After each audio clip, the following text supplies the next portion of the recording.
और आप लोगों ने भी भगवान शंकर का चित्र देखा होगा, मूर्ति देखी होगी, भगवान शिव का स्वरूप देखा होगा। शंकर के गले में एक सर्प नजर आता है। वैसे शिव जी के पूरे शरीर पर 6 सर्प नजर आते हैं।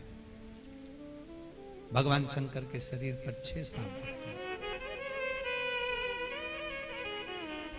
भगवान शिव के शरीर पर संपूर्ण मिलाकर 6 सर्प नजर आते हैं।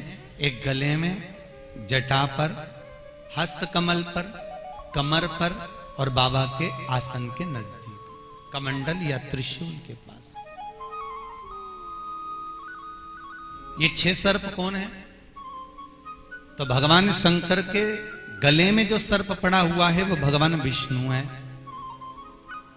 और भगवान के संपूर्ण स्वरूप पर, भगवान के संपूर्ण शरीर पर जो सर्प नजर आ रहे हैं, ये भगवान शंकर की 5 लड़कियां हैं महाराज।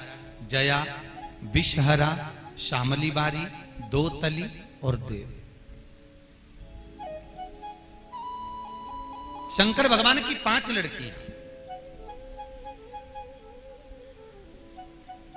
जो भगवान शंकर के संपूर्ण शरीर पर लगती रहती है।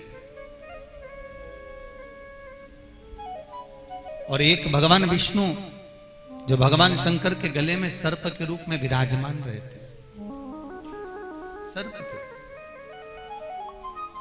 ऐसे 6 सर्प बाबा भोलेनाथ जी के गले में और शरीर पर पड़े रहते हैं। और आपको पहले भी कथा में कहा है, आज फिर वर्णन करते हैं।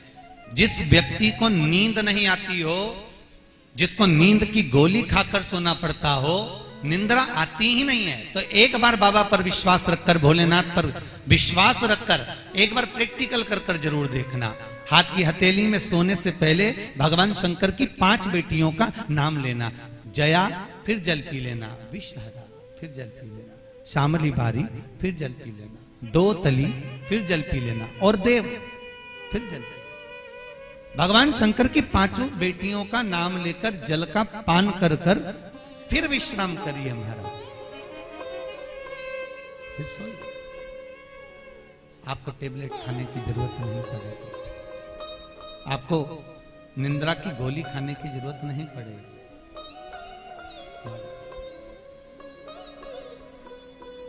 और ना टेबलेट खाना पड़ेगी, ना गोली खाना पड़ेगी, और निंद्रा चकाचक आएगी। भगवान शिव की 5 पुत्रियां केवल उनका स्मरण कर लेने पर सुख का अनुभव होता है। वैसे भगवान शंकर की 6 बेटियां आपको पहले भी कथाओं में वर्णन किया। एक अशोक सुंदरी भी भगवान की बेटी है। एक अशोक सुंदरी भी भगवान शिव की पुत्री है।